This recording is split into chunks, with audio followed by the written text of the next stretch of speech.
Hey everybody, welcome back. Google Ads Smart Bidding is a great way to run ads because it does a lot of the heavy lifting for you. You know, a lot of people I find that just use it wrong when I see some of their campaigns. You can't just use it off the bat and expect it to generate leads at a profitable price, not up front. So to get optimal results, you should do some advanced work that's going to help you both save time and to generate the best return on your investment.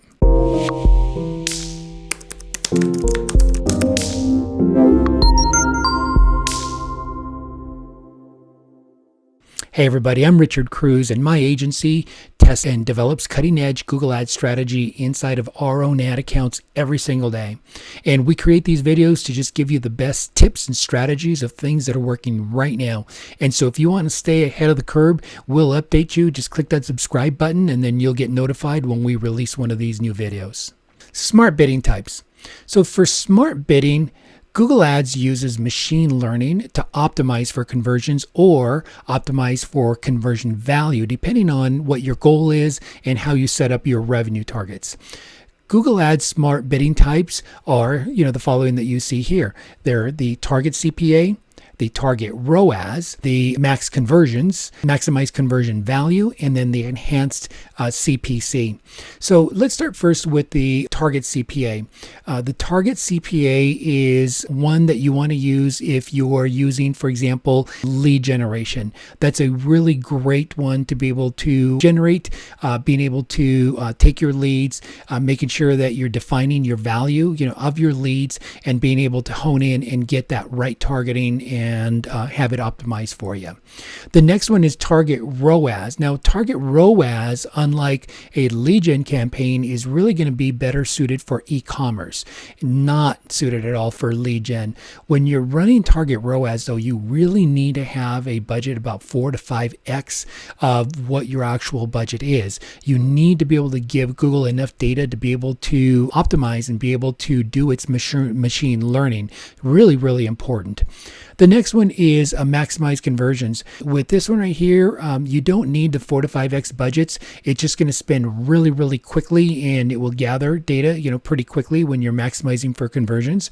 And then when you're maximizing conversion value, you can use that, for example, instead of target return on ad spend, you're just having to come up with the actual conversion value and determine that number and put it into the system, where target ROAS is a set number based on a shopping cart. And then there's the enhanced CPC, and it's really just a manual campaign. In addition to that, you're telling Google to help you get more aggressive, and you can cap that, and then that works really well as well too. So why use smart bidding? Machine learning has really come a long way, and I sometimes compare it to airplanes today. The airplanes that pilots will fly, they do a lot of the flying for the pilot. The pilot will set all of the parameters ahead of time as far as the navigation into the computer, but then the computer is able to take over. Pilot can even literally set the autopilot on and go have a cup of coffee while the machine flies the plane. The pilot still needs to take off and to land the plane.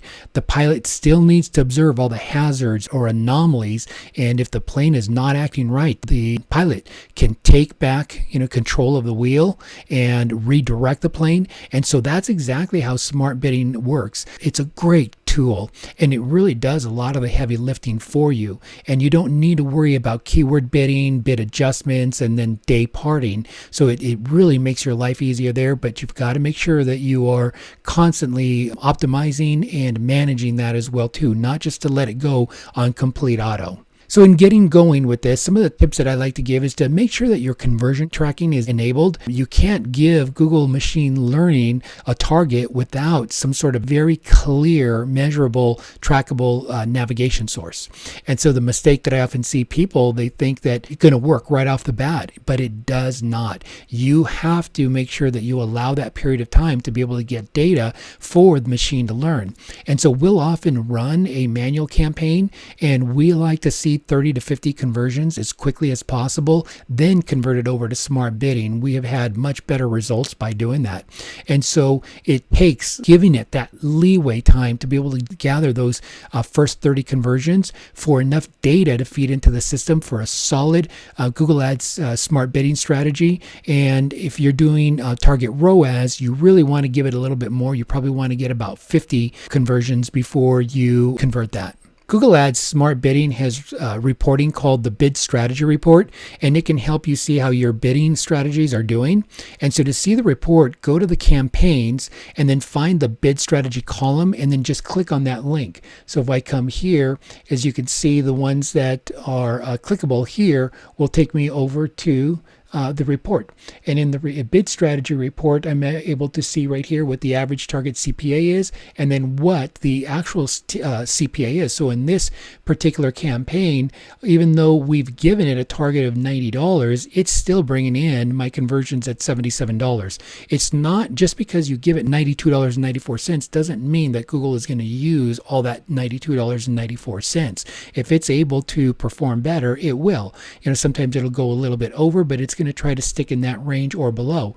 Here's the amount that was spent, the amount of conversions, and then the conversion rate. And you're able to change the graph data right here. And it's really quite extensive in how much you're able to go in here and you can microanalyze the data just by changing each one of these key metrics and being able to look at your graphs from different perspectives and in different ways. When you're giving it time as well too, one of the things I wanted to point out here is the number of conversions in the ad group.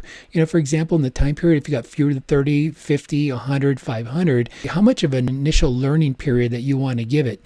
And so it really, really depends how much you're doing. If you're able to gather like 500 conversions, you can have good data, as fast as 2 weeks. Now, say, for example, if you're fewer than 30, you are going to give that about, a good 4-week learning period. So this just kind of gives you a little bit of a baseline. When you're using smart bidding, be sure to allow time for that learning period. It's so important. That's the common mistake, obviously, that I talked about earlier. So if you have a budget of $100 a day, give it $400 to $500 a day on the onset so it has plenty ability to learn. And it's okay if it spends heavily up front. If you can budget it, then let it do that so that you can get to your target sooner than later. Another thing to remember is the lifetime value. I want you to remember that this is still an auction, and when you're setting your target CPAs or target ROAS, don't make the mistake of basing it on just the upfront revenue. Look at the customer's lifetime value.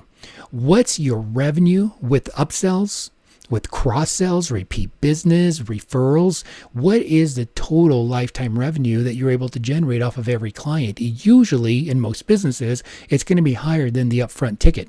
So do the math, know your numbers, because your sharp competitors will, and they're bidding based on long-term strategy and lifetime values. And so a financial planner, say, for example, their client, they may stay with them for over 10 or more years. An accountant also could have a customer for a long time. And so we've been with our accountant for over 20 years now, and now our kids are starting to go to him also. So what's the lifetime value of revenue that we've generated? It is a lot of money. And in our agency, for example, when we are determining our cost of acquisition, what we're willing to afford to pay, well, we know that if we generate positive results for our clients, they're with us for years and years and years. We really go for not just that upfront revenue, but we're looking to perform well for our clients because that is when they stick around. And so if you really add it up, if somebody sticks with us, for 3, 4, 5, 6, 7 years, what is the lifetime value of a client? It can be enormous. And so that's how we run our business. Now we'll go ahead and we'll look at, say, for example, an average of, say, a 2-year return, and we know how much we can spend to acquire a client because we know that's a very, very low number to be able to go after. Do the math, know the numbers in your own business.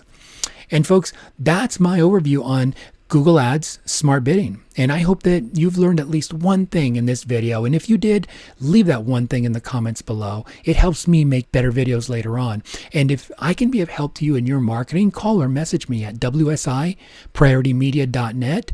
And don't forget, give this video a big thumbs up and share it and subscribe so that you're alerted to future training videos like this. Have an awesome day and thank you for watching.